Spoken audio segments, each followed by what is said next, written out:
muling mag-aaral patungkol po sa pananalangin. At isang bagay na napakahalaga sa buhay mananampalataya ay yung pananalangin. At yan po ay huwag mawawala sa ating buhay pananampalataya. Dahil ang pananalangin po ay itinuro ng Panginoon sa atin upang ating gawin at ganapin. Upang tayo po ay, ibig sabihin po kasi ng pananalangin, ito po ay paglapit natin sa Diyos. Ang ibig sabihin po is total dependency to God. Yung kayo po ay buong nagtitiwala sa Panginoon. Kaya po tayo inuutusan ng Diyos na tayo po ay manalangin. Ayun ay nagpapakita na tayo po ay tunay nagtitiwala sa Diyos lamang.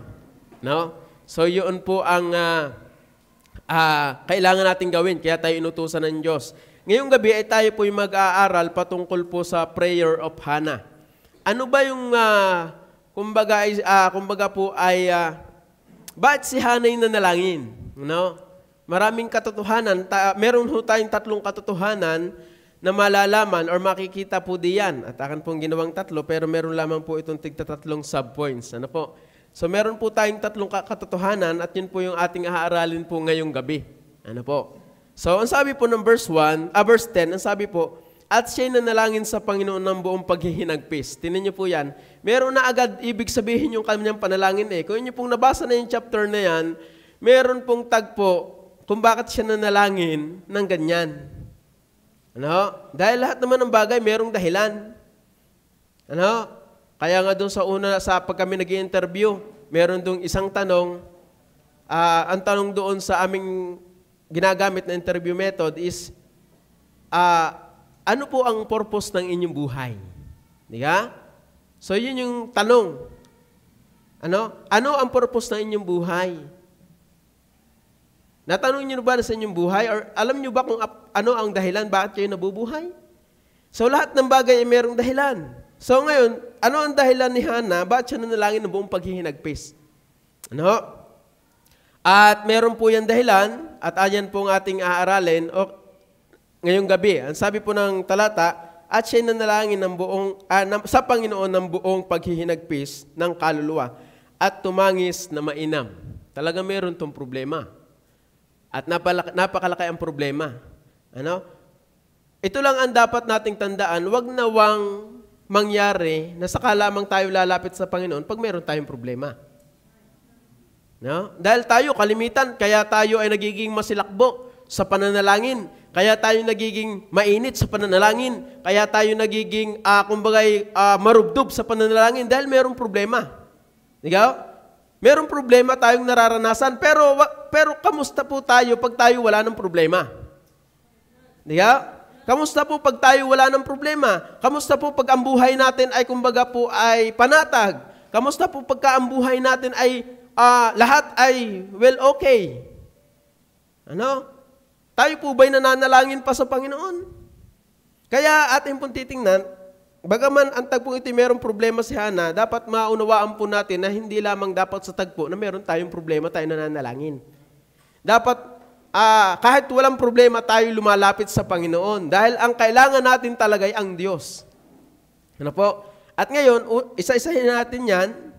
Una, number 1, puntos po natin, the content of Hannah's prayer. Ano ba yung nilalaman ng prayer ni Hannah? Dahil tinin nyo, pag kayo nananalangin, ba't kayo nananalangin? Ano yung dahilan? Meron yung laman minsan, kaya kayo nananalangin sa Panginoon, dahil meron kayong ipinananalangin exam, na sana kayo'y pumasa. Minsan, kaya kayo nananalangin sa Panginoon, dahil meron kayong problema na dinaranas. Minsan, kaya kayo nananalangin sa Panginoon, meron kayong hinihingi sa Panginoon na baka tugunin ng Panginoon. Kaya tayo nananalangin. So, ano yung nilalaman ng panalangin ni Hannah? Una, number 1, letter A, under po ng the content of Hannah's prayer, letter A, the prayer of affliction because of his rival.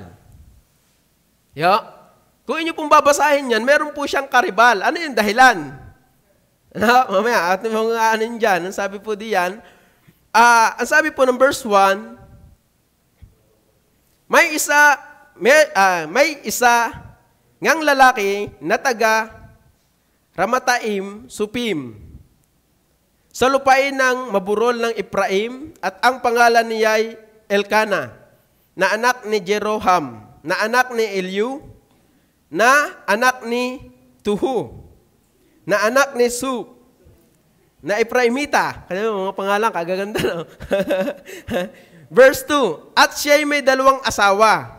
Ang pangalan ng isa'y Ana, sa Tagalog, at ang pangalan ng isa'y Pinina. Ano mga pangalan niya? Kaganda ng pangalan, ano? Pinina. At si Pinina ay may mga anak, ngunit si Ana ay walang anak. Yan, dito na ho papasok. Ano yung dahilan? Bakit si Ana nanalangin? Ano yung content ng panalangin ni Ana? Tingnan niyo po. Sa verse, anong nakalagay din sa akin? Verse 5. Ngunit si Ana ay binibigyan niya ng iba yung bahagi. Ni Elkana. Nasawa niya. Iba yung bahagi sapagkat minamahal niya si Ana. Bagaman sinarhan ng Panginoon ang kanyang bahay bata. Verse 6. At minumungkahi siyang mainam ng kanyang kaagaw. Yung pala. Una, under po na yan, the content of Hannah's prayer, kung bakit dumating sa verse 10, na ang sabi po doon, ay, at siya'y nanalangin ng buong, at siya'y nanalangin sa Panginoon ng buong paghihinagpis ng kaluluwa at tumatangis na mainam dahil ng kanyang karibal, ng kanyang kaagaw. Sabi diyan, the prayer of affliction because of his rival. Her. Babae pala yun. Excuse me po.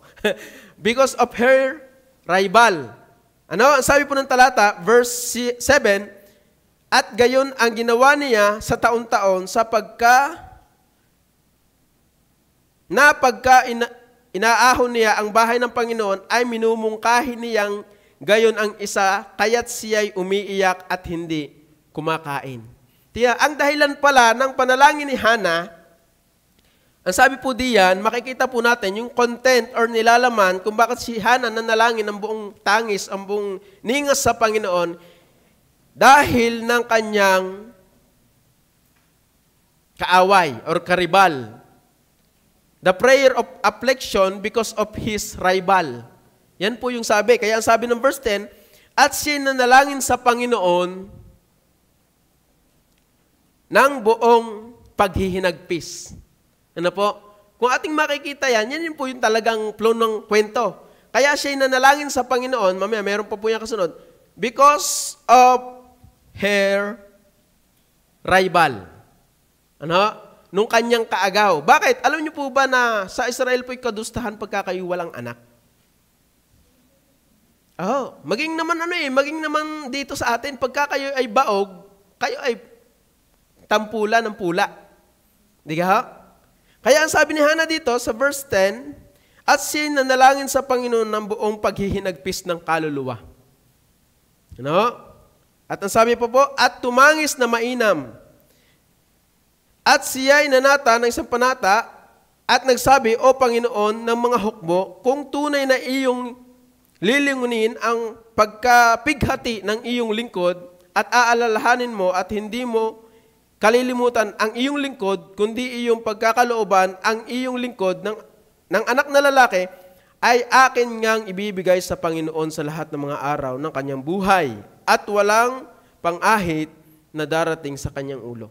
So talagang si Hannah, kaya siya nanalangin, the content of Hannah's prayer is because of her rival. Yung kanya pong kaaway sa kanya pong asawa. Dahil ang sabi nga niya, tinan niyo po, ang sabi po dito, sa verse 5, ngunit si Ana ay binibigyan niya ng iba yung bahagi sapagkat minamahal niya si Ana. Bagaman sinarhan ng Panginoon ang kanyang bahay bata. Verse 6, at minumungkahi siyang mainam ng kanyang kaagaw upang yamutin siya. Talaga ikaw naman ay hindi magkaanak, ay wala ka namang saysay, wala ka namang silbi. Kaya siya nanalangin sa Panginoon. Ng buong ningas. Pero ang idea ko po na dapat po nating unawain, wag nawa po tayong dumating sa punto nakasaka tayong mananalangin ng malingas, ng buong lingas sa Panginoon, ay pagka may problema na. Ano ho? Manalangin tayo sa Panginoon kahit walang problema. Ano? Kahit ang ating buhay ay ayos, kahit tayo ay kumpleto, kahit tayo ay nasa sa atin na lahat, manalangin pa rin tayo sa Panginoon. Ay lalo na pag may problema. Ano? Dahil mas lalong kailangan natin ang Panginoon. Yan po yung nilalaman ng panalangin ni Hana. Ano? Kaya matuto po tayo at masiyahan po tayo sa kalalagayan ngayon na kahit tayo po ay walang problema, tayo po yung manalangin sa Panginoon. Yun lang man pong ibig sabihin. Ano po pong sabi diyan? Sa verse 10, at sinanalangin sa Panginoon ng buong paghihinagpis ng kaluluwa at tumangis na mainam. Yun po yung sabi ng talata. The content of Hannah's prayer, una, the prayer of affliction because of her rival. Ano po? Yan po yung pinakita ng talata. Pandalawa po, the prayer for bearing a child. Diba? Sabi po ng verse 11, at sinanata ng isang panata at nagsabi, O Panginoon ng mga hukbo, kung tunay na iyong lilingunin ang pagkapighati ng iyong lingkod, yan po yung sabi, kung iyong tunay na lilingunin ang pagkapighati ng iyong lingkod, aalalahanin mo at hindi mo kalilimutan ang iyong lingkod na ng anak, sabi po, kundi iyong pagkakalooban ang iyong lingkod ng anak na lalaki, ay hindi nga, ay akin ngang ibibigay sa Panginoon sa lahat ng kaarawan ng kanyang buhay at walang pang-ahit na darating sa kanya, sa kanyang ulo. Ibig sabihin, si Hana po'y nanalangin sa Panginoon dahil sa kapighati ang kanyang nararanasan, dahil sa Israel po, pagka ikaw ay, kumbaga po'y baog, ikaw ay kadustahan, kahihiyan sa Israel. At siya po'y nanalangin ng buong ninga sa Panginoon, hindi lamang dahil ng kanyang kaaway, kaagaw, kaya siya nanalangin ng may luha dahil gusto din niyang magkaroon ng anak. At ang sabi po ng verse 11, at siya'y nanata ng isang panata sa Panginoon ng mga hukbo, kung tunay na iyong lilingunin ang pagkapighati ng iyong lingkod at aalalahanin mo at hindi mo kalilimutan ang iyong lingkod, kundi iyong pagkakalooban ang iyong lingkod ng anak na lalaki. Ni-specify pa niya. Ano? Pandalawa, under po ng the content of Hannah's prayer, una, the prayer of affliction because of her rival. Pandalawa, the prayer for bearing a child. At ito po yung maganda, ang Panginoon po talaga sumasagot ng panalangin eh. Mamaya ating pong titingnan sa banda-banda riyan pa. Alam niyo po, kaya tayo inuutusan ng Panginoon, gusto po kasi ng Panginoon na makita yung ating pong sinseridad, yung ating sinserong pag-ibig sa Kanya. Yung sinserong pagtitiwala natin sa Kanya. Dahil minsan, sabi nga nung isang nanalangin sa Panginoon, ay hindi tinugon, sabi na eh. Alam niyo yun, yung idea na meron ka na agad duda sa iyong hinihingi sa Panginoon, nanalangin sa Panginoon, Panginoon, sana po ibigay niyo po ito sa akin. Ay hindi tinugon. Yeah, sabi na nga ba eh, hindi ibibigay. Ano? So, dapat makita talaga sa atin yung kasinsiruhan natin pagdating sa pananalangin sa Diyos.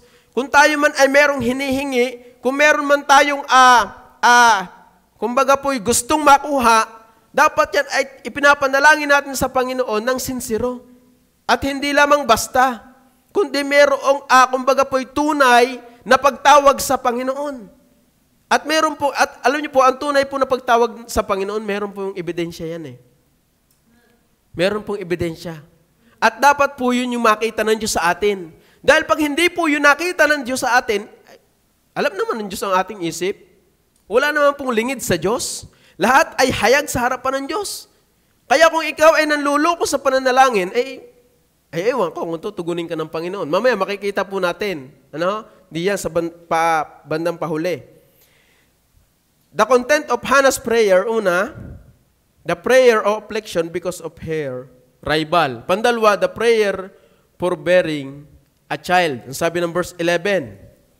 At siya'y nanata ng isang panata at nagsabi, O Panginoon ng mga hukbo, kung tunay na iyong lilingunin ang pagkapighati ng iyong lingkod at aalalahanin mo at hindi mo kalilimutan ang iyong lingkod, kundi iyong pagkakalooban ng isang anak na lalaki, ay akin niyang ibibigay sa Panginoon sa lahat mga kaarawan ng kanyang buhay. Ito pa yung dapat nating unawain. Kung meron tayong pinanalangin sa Panginoon, meron tayong hinihingi sa Panginoon, dahil yung kay Hana pong pananalangin, meron siyang vow. Ano ko na po. Dapat tayo ay, kumbaga po, ay tunay doon sa ating pangako or sinabi sa Diyos. Dahil minsan naibigay na naman ang Panginoon bakit parang hindi mo lasap? Dahil ikaw ba'y seryoso doon sa iyong hiningi? Di ka? Minsan ibinigay na ng Panginoon sa atin pero parang hindi pa tinutugon ng Panginoon. Ay ikaw ba talaga'y seryoso doon sa hinihingi mo sa Panginoon? Dahil ang sabi po ng talata dito, meron po ditong sinabi si Hana Panginoon, bigyan mo ako ng anak na lalaki. Ano? Kaya kung tayo po yung nananalangin at nangako sa Panginoon, wag po nating babaliin yan. Dahil yan po'y kasalanan sa Diyos.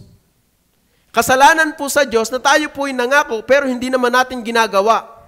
Kasalanan po sa Diyos na tayo po ay nananalangin sa Kanya, may hinihingi sa Kanya, na pag nangyari ito, and yet nangyari, hindi mo naman ginagawa.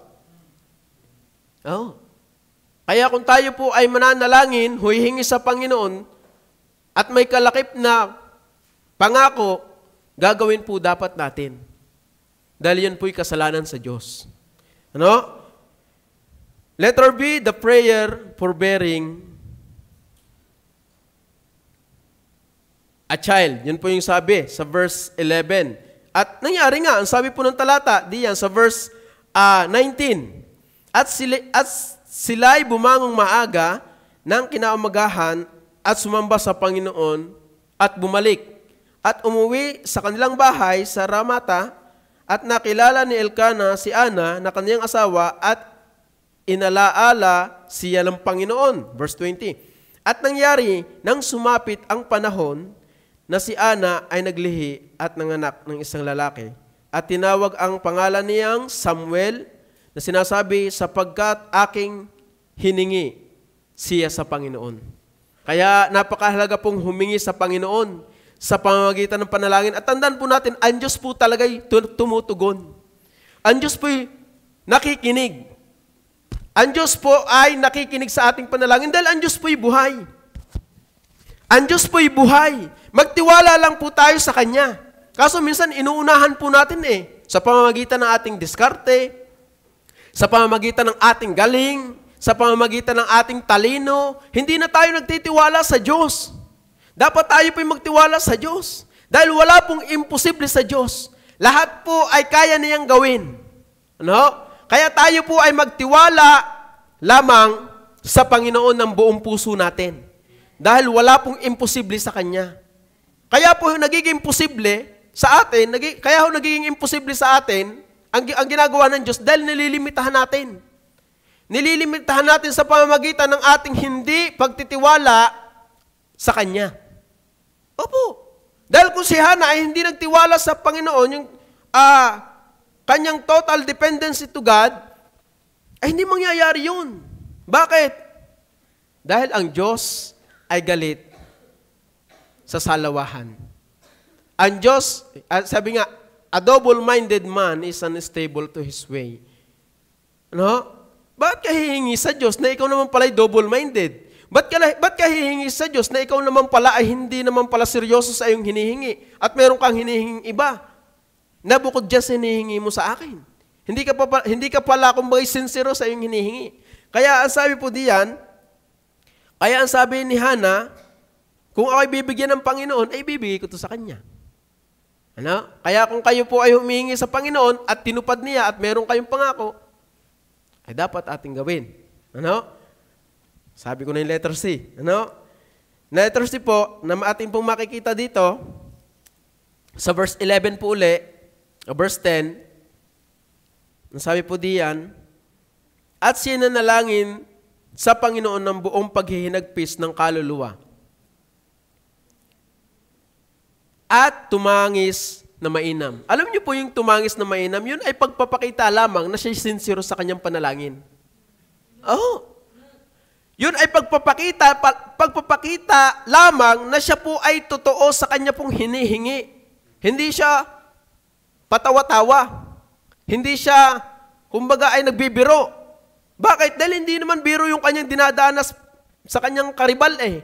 Ikaw naman ay walang anak. Ikaw naman ay... Kaya ang sabi nga dito ng kanyang asawa, sa verse... Nasaan na yun? Sa verse 8, at sinabi ni Elkana na kanyang asawa sa kanya, Ana, bakit ka umiiyak? At bakit hindi ka kumakain? At bakit nagdadalamhati ang iyong puso? Hindi ba ako mabuti sa iyo kaysa 10 anak?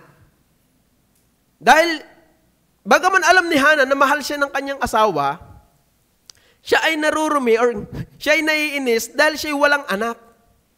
At siya ay may nang-iinis pa sa kanya.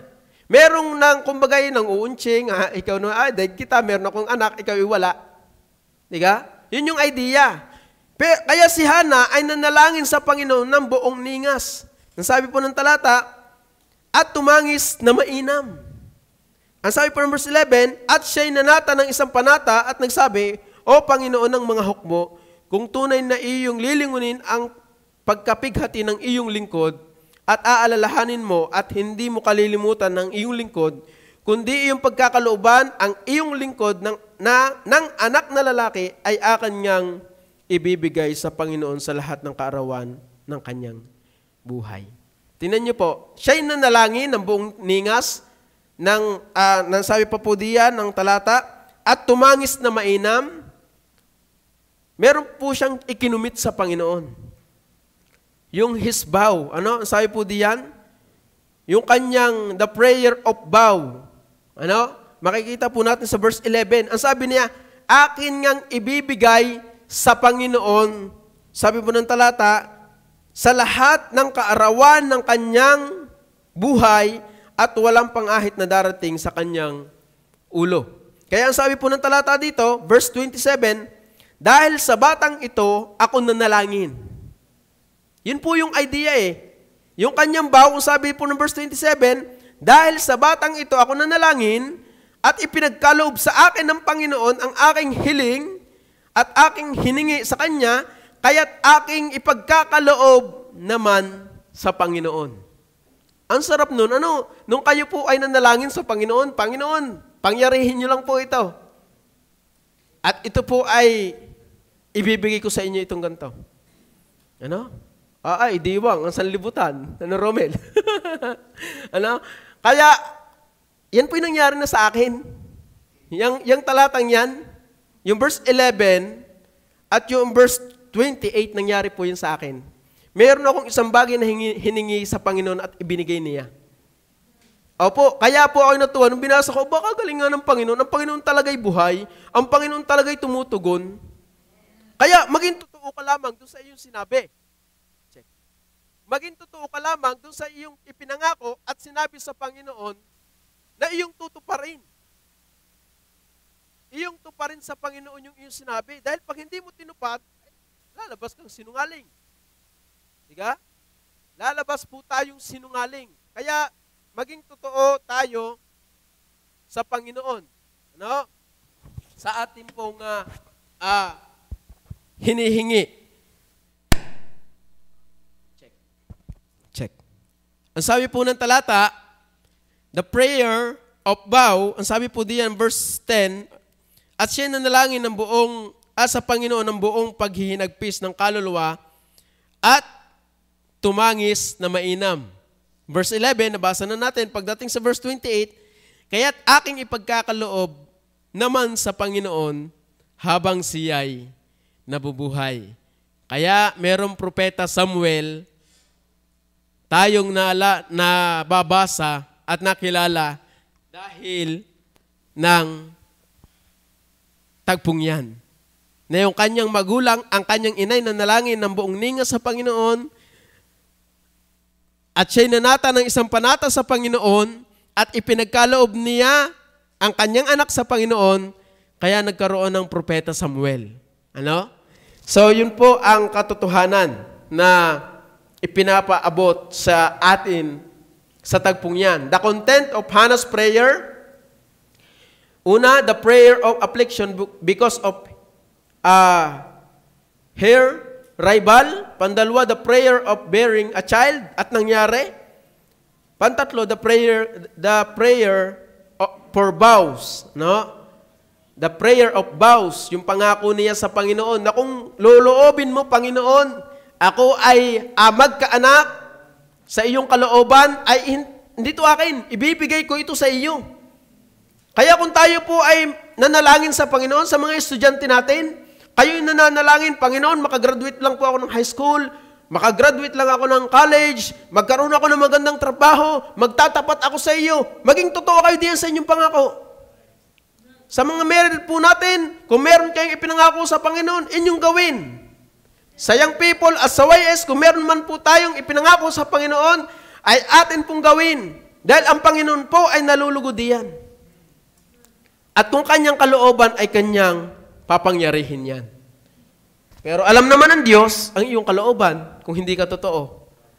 Kaya ako po'y natutuwa nung binasa ko ito ba? Hindi nangyari ito, itong tagpong ito sa akin ako may pangako sa Panginoon. Kaya ako'y natutuwa po dyan. Sa verse 28, kaya't aking ipagkakaloob naman sa Panginoon. Ano ho? Wag ho tayong matakot. Minsan nga ako'y nananalangin sa Panginoon, nakikipag-bargain ako sa Panginoon. Bagaman yung term ay parang hindi maganda, pero ako'y nakikipag-bargain sa Panginoon eh. Sabi ko, Panginoon, pagkaloob niyo lang ito sa akin. Pagkaloob niyo lang ito sa akin. Naway inyong loobin na aking maibigay sa inyo. Hindi sa akin. Kaya ako po'y natutuwa sa Panginoon, ang Panginoon po ay buhay sa aking buhay. Ang Panginoon po ay totoo. Ang Panginoon po ay tumutugon. Kung tayo po ay merong sinserong pananalangin sa Kanya. Nananalangin ka na ikaw ay maging mabuhay kang maayos na Kristiyano, ay gawin mo. Na nasa kalooban ng Panginoon. Nananalangin kang ikaw ay maging maayos na Kristiyano, pero hindi ka naman nabubuhay sa kanyang kalooban, ay sala yan. Diga? Nananalangin tayo na pagpalain ng ating mga business. Ano? At hindi naman tayo nagtatapat sa Panginoon, ay sala yan. Hindi yan ang kalooban ng Panginoon. Kaya dapat tayo ay maging, kumbaga po, dapat malaman talaga natin yung ating inihingi sa Panginoon. Hindi yun, basta na lamang tayo makadiha sa Panginoon. Kaya pag hindi tinutugon, ikaw ay magtatampo sa Panginoon. Tayo ay magtatampo sa Panginoon. Bakit yan bang hinihingi mo ay kalooban ng Panginoon? Yan bang hinihingi mo ay talaga bang ang Diyos ang maluluwalhati? Ang Diyos ang mapaparangalan? Kaya dapat mangyari. Kaya si Hannah po, nung hiningi niya talaga yun sa Panginoon, totoo ang kanyang hingi sa Panginoon, ginawa niya. Sa verse 28. Sabi po, verse 27, dahil sa batang ito ako nanalangin at ipinagkaloob sa akin ng Panginoon ang aking hiling na aking hiningi sa Kanya, verse 28, kaya't aking ipagkakaloob naman sa Panginoon habang siya'y nabubuhay. Ano? Kaya yun ang masarap na tayo ay nanalangin tapos pinangyari ng Panginoon. At yung ating vow sa Panginoon, ginawa naman natin. Ano? Kaya dapat tayo ay maging totoo sa ating hinihingi sa Panginoon, hindi salawahan. Ano po? Una, the content of Hannah's prayer, nabasa na natin. Pandalwa, the contriteness of Hannah's prayer. Ano? Pag sinabing contrite, feeling of showing sorrow and remorse. Bagaman yan pong ginagamit to contrite diyan, ay ginagamit diyan pag nagsisisi. Ano? Ang aking idea po diyan, si Hannah ay merong contrite spirit sa pananalangin. Dahil, tingnan niyo po yung kanyang pananalangin, madidiscern mo na mababa yung kanyang panalangin dahil hindi niya, alam niyo yung, sabi po diyan, Panginoon, bigay mo naman sa akin yan. Bigay mo sa akin to. Panginoon, pag hindi mo binigay ito sa akin, ako mag-aalburuto din Di ka? Gayon ba tayo sa pananalangin? Di ka pag tayo nananalangin sa Panginoon, laging mababa? Ang sabi ng talata, tingnan niyo po. At siya'y nanalangin sa Panginoon ng buong paghihinagpis ng kaluluwa at tumatangis na mainam. Verse 11, at siya'y nanata ng isang panata at nagsabi, O Panginoon ng mga hukbo. Tingnan niyo po yan. O Panginoon ng mga hukbo. They recognize that God is God of hosts. O Panginoon ng mga hukbo. Ano po, ang sabi pa ng talata, kung tunay na iyong lilingunin ang kapighatian ng iyong lingkod. Iyo ba? Makikita po natin sa prayer ni Hannah yung kataasan ng Diyos at yung kanyang kababaan. Di ba? Ay, Panginoon, kung iyong lilingunin ako. Di ka? Hindi ganyan. Lingkod. Bakit? Sino ga si Hannah? At sino ga yung kanyang pinananalanginan? Kilala niya yung kanyang pinananalanginan. Hindi siya kung sino sa harapan ng Diyos. Ano? Kaya sabi ng talata, at siya'y nanata ng isang panata na nagsabi, O Panginoon ng mga hukbo, kung tunay na iyong lilingunin ang pagkapighati ng iyong lingkod, at aalalahanin mo at hindi mo kalilimutan ang iyong lingkod, ng anak na lalaki, sabi ba, kundi iyong pagkakalooban ang iyong lingkod, tingnan niyo po yan, pinapakita diyan yung ilang ulit inulit yung word na lingkod. 3 times. Di ba? 3 times na inulit yung word na lingkod. Ipinapakita lamang doon na talagang idinidiin ni Hannah na siya'y walang kabuluhan. Siya'y lingkod lamang. Siya'y alipin lamang. Pero salamat, ang Panginoon ay tumugon. Pinapakita niya yung kanyang kababaan, yung kanyang humility sa harapan ng Diyos. Kaya sabi po dito, kundi iyong pagkakalooban ang iyong lingkod ng anak na lalaki ay aking ngang ibibigay sa Panginoon sa lahat ng kaarawan ng kanyang buhay at walang pang-ahit na daraan sa kanyang ulo. The contriteness of Hannah's prayer, makikita po natin yan diyan na ang sabi, 3 times na inulit yung word na lingkod. Idiniin talaga yung kababaan ni Hannah, yung walang-wala siya, idiniin niya na siya ay lingkod lamang, walang kabuluhan, pero salamat, ikaw ay Diyos ng mga hukbo. Diyos ng langit na tumitira sa walang hanggan. Salamat sa Diyos. Ano? Ang sabi pa ng talata,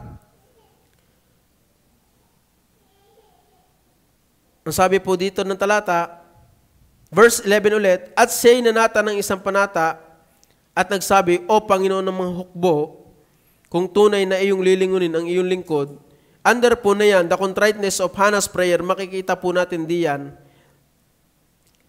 it makes your prayer become humble.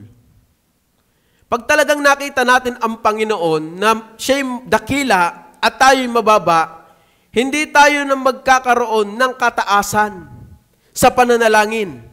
Hindi tayo magkakaroon ng mataas na espiritu sa pananalangin sa harapan ng Diyos. Alaala niyo yung Luke chapter, yung mayaman, yung Parseyo at yung maniningil ng buwis. Diba ba? Yung tagpong yun, ang sabi ng Parseyo, Diyos, pinasasalamatan kita na hindi ako gaya ng ibang mga tao. Di ba?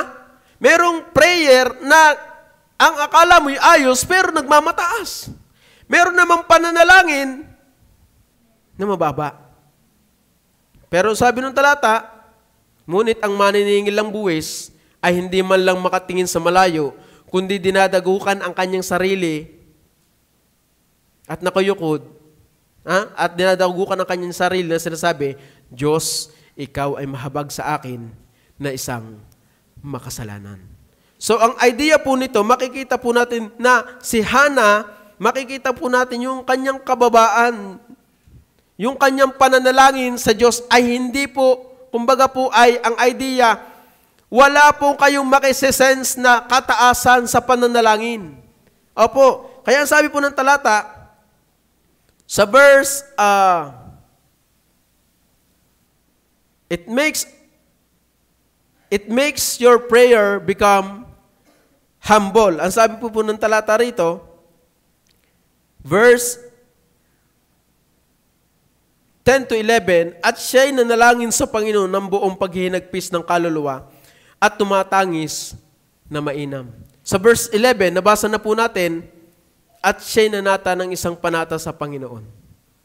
So dapat makita po yung esensya ng pananalangin, ito ay lalong magdadala sa iyo sa pagbaba sa pananalangin sa harapan ng Diyos.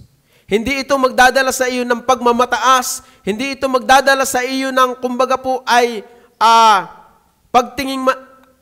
pagtingin sa iyong sarili na meron kang nagawa sa harapan ng Diyos, kundi tinuturuan tayo ng Diyos na manalangin upang tayo mas lalo makilala natin ang Diyos at tayo bumaba sa Kanya. Ano po? So, ang sabi po, at siya'y nanata ng isang panata at nagsabi, O Panginoon ng mga hukbo, kung tunay na iyong lilingunin ang pagkapighati ng iyong lingkod at aalalahanin mo at hindi mo kalilimutan ang iyong lingkod, kundi iyong pagkakalooban ang iyong lingkod ng anak na lalaki ay aking ngang ibibigay sa Panginoon sa lahat ng kaarawan ng kanyang buhay. So, the contriteness of Hannah's prayer, makikita po natin yung kanyang kababaan sa pananalangin. It makes your prayer become humble. Pandalwa, it magnify the Lord. Namamagnify ang kataasan ng Panginoon. Sa verse 11 po ulit tayo. At siya'y nanata ng isang panata sa Panginoon na nagsasabi, O Panginoon ng mga hukbo. Tingnan niyo po, pagdating po natin dito sa verse chapter 2, nandiyan na po yung naluwalhati lalo ang Diyos. Ang sabi po ng talata, at si Ana ay nanalangin at nagsabi, nagagalak ang aking puso sa Panginoon. Ang aking sungay ay pinalaki ng Panginoon. Binigyan ako ng bibig sa aking mga kaaway, sapagkat ako'y nagagalak sa iyong pagliligtas, walang banal na gaya ng Panginoon, sapagkat walang iba liban sa Kanya. Di ka po? Yung panalangin ni Hannah, the contriteness of Hannah's prayer, ito ay nag-lead sa kanya ng lalong pagbaba sa Diyos. Pandalwa, ito ay nag-lead sa kanya patungo sa pagluluwalhati lalo sa Panginoon. Oh, yun yung sabi sa chapter 2. Niluwalhati lalo niya ang Diyos nung sinagot ng Diyos yung kanyang panalangin, nung ang Diyos ay tumugon sa kanyang panalangin, na magnify lalo ang Diyos sa kanyang buhay.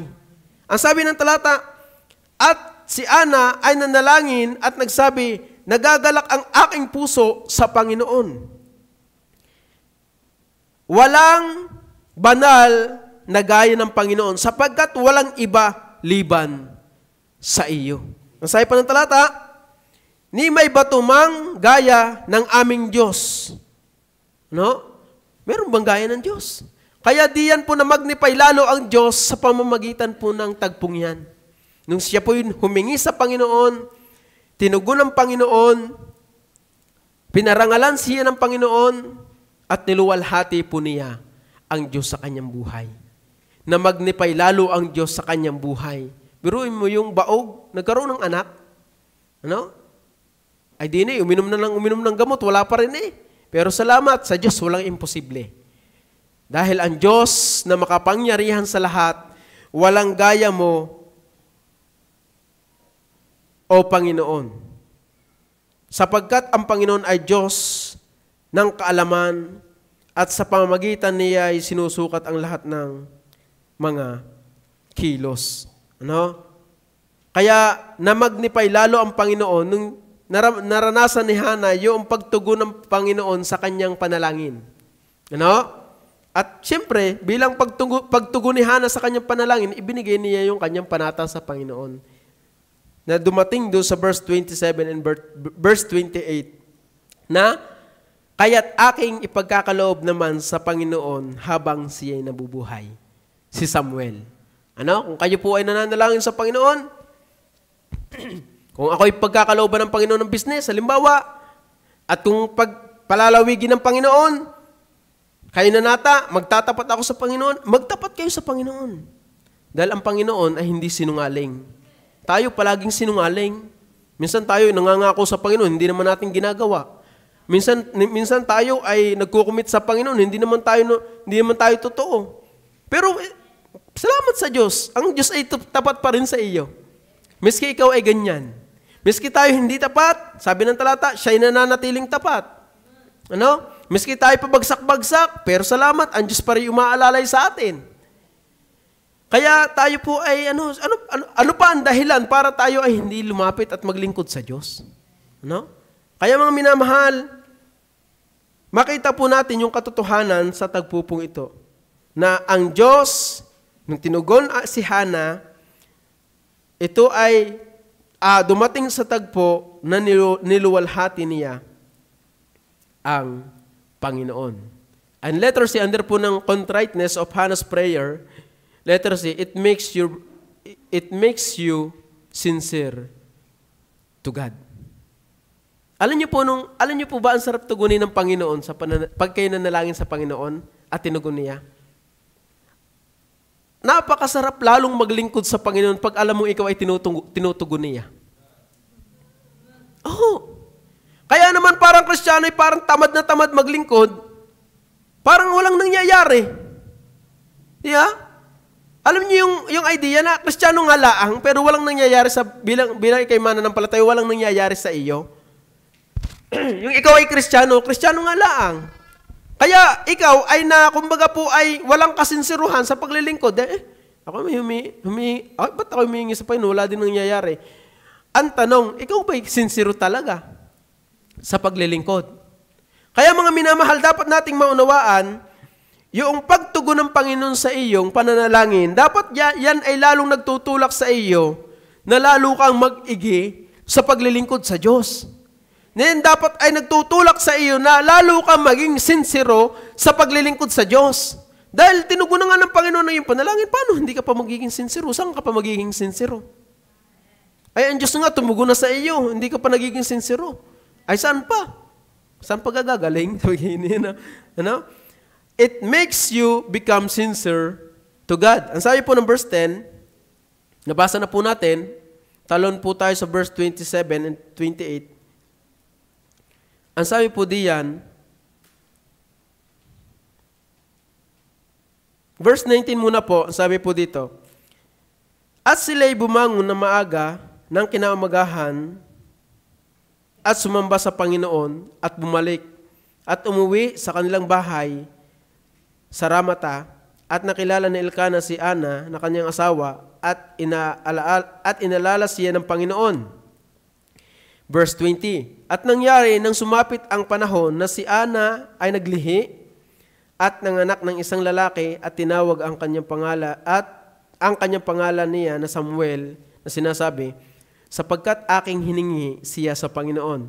Verse 21, at ang lalaking si Elkana at ang buong sangbahayan niya ay nagsiahon upang maghandog sa Panginoon ng hain sa taon-taon at ganapin ang kaniyang panata. Tingnan niyo po yan. Bagaman si Elkana, nga idea diyan, talagang sila'y lalong naging sincero sa paglilingkod sa Diyos. Biruin mo, ewan ko kung sabi po ng talata, ngunit verse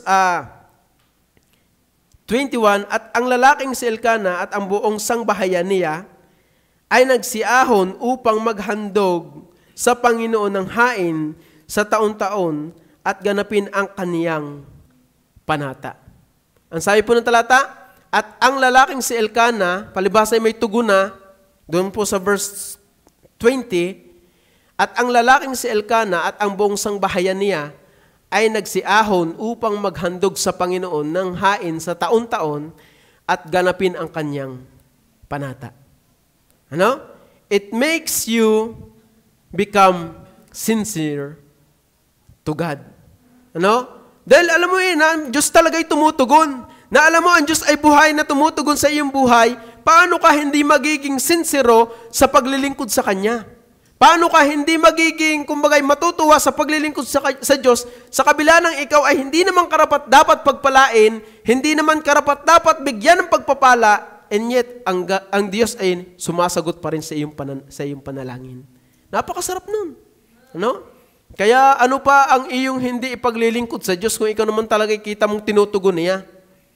Yung iyong pangarap sa buhay, tinugon ng Diyos, pero hiningi mo, tinugon ng Diyos. Pero meron kang hindi hinihingi, pero tinutugon pa rin ng Diyos. Aba, ay mas lalo kang maglingkod sa Diyos. Sa kabila ng hindi ka humihingi sa Diyos, and yet, tinutugon ka, binibigyan ka ng Diyos ng biyaya at pagpapala.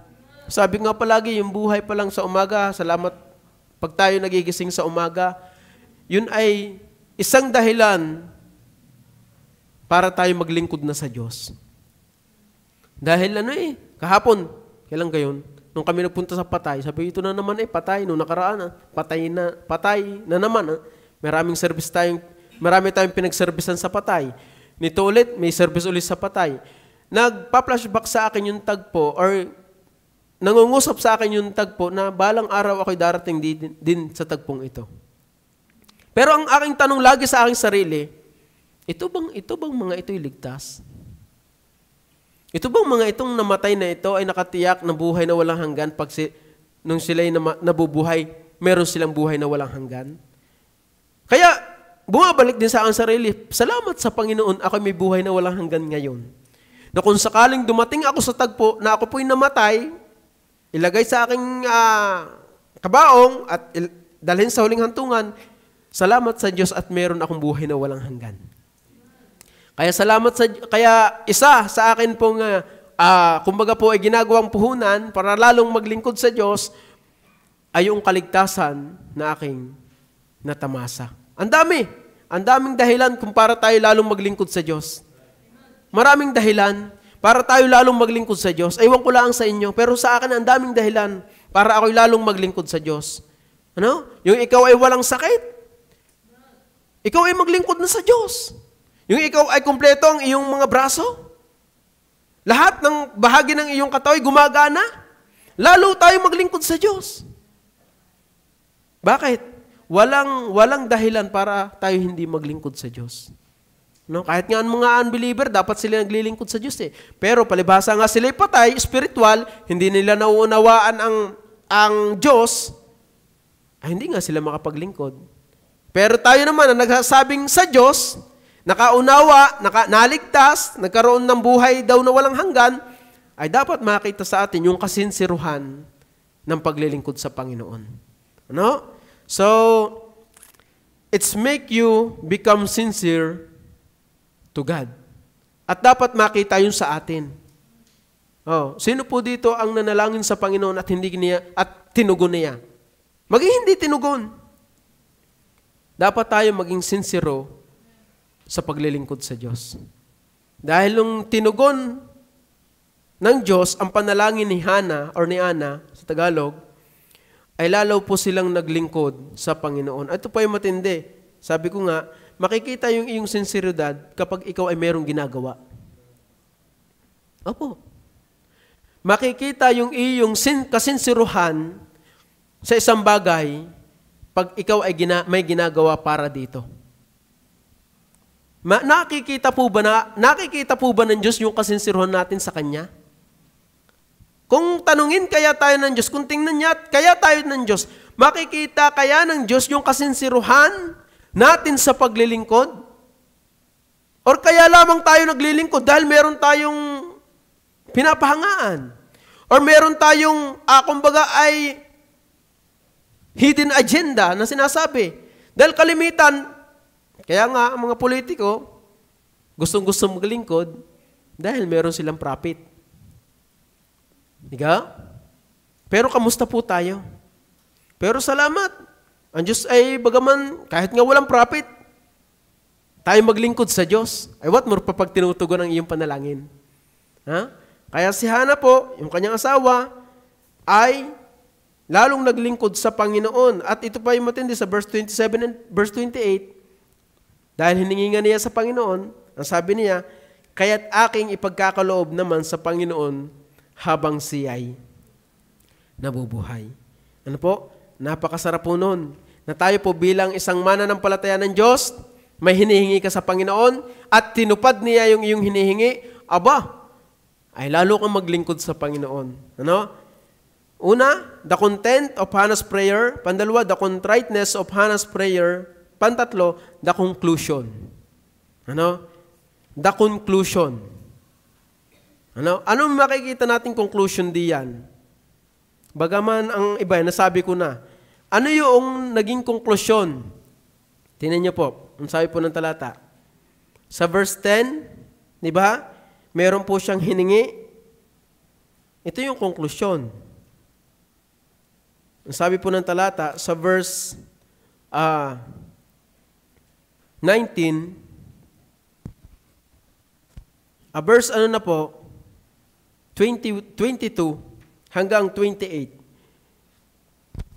Sabi po dyan, ngunit si Ana ay hindi umahon sapagkat sinabi niya sa kanyang asawa, hindi ako aahon hanggang sa ang bata ay mahiwalay sa suso at kung magkagayoy aking dadalhin siya upang siya'y pakita sa harap ng Panginoon at tumahan doon magpakailanman. At sinabi ni Elkanah sa kanyang asawa sa kanya, gawin mo ang inaakala mong mabuti, maghintay ka hanggang sa mahiwalay mo siya sa suso, pagtibayin lamang ng Panginoon ang kaniyang salita. Sa gayoy naghintay ang babae at pinasuso ang kanyang anak hanggang sa maihiwalay niya sa suso. Verse 24. At nang kaniyang mahiwalay sa suso, ay kaniyang iniahon na may dala siyang 3 guyang lalaki at isang ipang harina at isang sisidlang balat ng alak at dinala niya siya sa bahay ng Panginoon sa Silo at ang anak ay sanggol. Verse 25. At kaniyang pinatay ang guyang lalaki at dinala ang bata kay Eli. At sinabi niya, O Panginoon ko, alang-alang sa buhay ng iyong alang-alang sa buhay ng iyong kaluluwa, Panginoon ko, ako ang babaeng tumayo sa siping mo rito, nananalangin sa Panginoon, dahil sa batang ito, ako nanalangin at ipinagkaloob sa akin ng Panginoon ang aking hiling na aking hiningi sa Kanya. Anong makikita natin dyan? Under po niyang conclusion, God granted her prayer. Yung pagtugon ng Panginoon sa kanyang panalangin. Ang sabi po ng talata, dahil sa batang ito, ako nanalangin. Kung inyo pong titingnan, mayroong tagpo pa diyan, sabi po ng verse 9, bago nangyari yon, dahil ang sabi po diyan, may sinabi po diyan sa verse 26, at sinabi niya, O Panginoon ko, alang-alang sa buhay ng iyong kaluluwa, Panginoon ko, ako ang babaeng tumayo sa siping mo rito na nananalangin sa Panginoon. Ang sabi ng verse 9, sa gayoy bumangon si Ana pagkatapos na makakain sila sa Silo at pagkatapos na sila'y makainom, ngayon si Eli na saserdote na nakaupo sa upuan niya sa siping ng haligi ng pintuan ng templo ng Panginoon, tinitingnan pala niya si Ana. Apo, ang sabi po ng verse 12, at nangyari habang siya nanatili ng pananalangin sa harap ng Panginoon ay pinagmamasdan ni Eli ang kanyang bibig. Verse 13, si Ana nga ay nagsalita ng kanyang puso, ng kanya lamang mga labi ang gumagalaw, ngunit ang kanyang tinig ay hindi narinig, kaya't inaakala ni Eli na siya'y lasing. Tingnan niyo po yan. Kaya inaakala ni Eli na siya'y lasing. The conclusion, God granted her prayer. Dahil siya'y totoo sa kanyang panalangin. At ang sabi po diyan sa talata, sabi po ng talata, ibibigay ko ito sa Panginoon. Di ka ho? Nakita po natin sa tagpo pong yan na si Ana ay humingi sa Panginoon at ibinigay po ng Diyos sa kanya yung kanyang hiling. God granted her prayer. Pandalwa, Hannah proved his vow to God. Verse 21 and 28. Nabasa na po natin. At ito yung patunay, dahil sa batang ito ako nanalangin at ipinagkaloob sa akin ng Panginoon ang kanyang hiling na aking hiningi sa kanya. Verse 28, kaya't aking ipagkakaloob naman sa Panginoon habang siya'y nabubuhay. Hannah proved his vow to God. Pinatutuhanan or kung ang sabi po ng talata, pinatunayan ni Hannah yung kanyang pangako sa Panginoon. Ano po? Yun yung maganda. Pag tayo'y nanalangin, humingi tayo ng panata sa Panginoon at pinangyari ng Panginoon, ibinigay natin sa Panginoon. Ano? At panhuli po, and letter C, under po noong conclusion, sa chapter 2 po, ating pong babasahin, ang sabi po dito,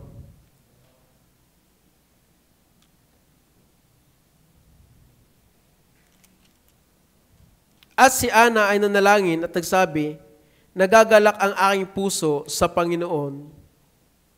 Ang aking sungay ay pinalaki ng Panginoon. Binigyan ako ng bibig sa aking mga kaaway sapagkat ako'y nagagalak sa iyong pagliligtas. Walang banal na gaya mo o na gaya ng Panginoon sapagkat walang iba liban sa iyo. Ni may batumang gaya ng aming Diyos. Kaya ang resulta niyan, the conclusion, Hannah glorified God. Ano po? Hannah glorified God. Kaya sana po maunawaan po natin sa tagpupong ito na tayo po bilang isang mananampalataya ng Diyos, maaaring mangyari sa atin yung nangyari sa tagpupo ni Ana. Ang tagpupong yan, nang si Ana po ay hindi magkaanak, problema yun sa kanya. Dahil sa kadustahan yun sa Israel, pagka ikaw ay hindi magkaanak. Pero salamat, si Ana ay nanalangin, at ang kanyang laman ng kanyang panalangin ay ito, at kitang-kita sa kanyang pananalangin yung contriteness of his prayer, at yung conclusion niya, dumating sa tagpo, niluwalhati niya ang Diyos. Tinugon ng Diyos ang kanyang panalangin, pinatunayan niya yung kanyang hinihingi, ibinigay niya sa Panginoon, at niluwalhati niya ang Panginoon sa kanyang buhay. Nawa mangyari po sa atin yung tagpupo na yan, na tayo bilang isang mananampalataya, kung tayo man po'y merong hinihiling, mas lalo po tayong lumapit at maglingkod sa Panginoon. Opo, mangyari sa atin na mas lalo tayong lumapit at maglingkod sa Panginoon. Ano? May problema man or wala man problema, mas lalo tayong lumapit sa Panginoon. Dahil kailangan po natin ang Diyos. Kaya tayo po'y tinuturuan ng Diyos na manalangin para ito po ay nagpapakita na lamang ng ating total dependency to Him. Ano? Hindi kung ano-ano man. Dahil wala man ho tayong lakas, ano kung ating ilalaban sa kaaway? Ano? Napakadali tayong tuksuhin ng kaaway. Mahina po tayo. Wala po tayong kakayanan. Kaya tayo inuutosan ng Diyos na manalangin sa Kanya, umasa sa Kanya, upang tayo po ay bigyan niya ng kalakasan na harapin ang bawat problema na dumaraan sa ating buhay. Kaya nung tinugon ang panalangin ni Ana, bagaman siya ay maraming problema, ay salamat yung huli, niluwalhati niya ang Diyos sa kanyang buhay. Naway mangyari po sa atin yung tagpupong iyan. Na sana niluluwalhati po natin ang Diyos palagi sa atin ng buhay. Tayo po yung mag-pray. Panginoon, salamat po sa katotohanan ito. Ito po yung totoong nangyari dahil ito po yung nasulat sa inyong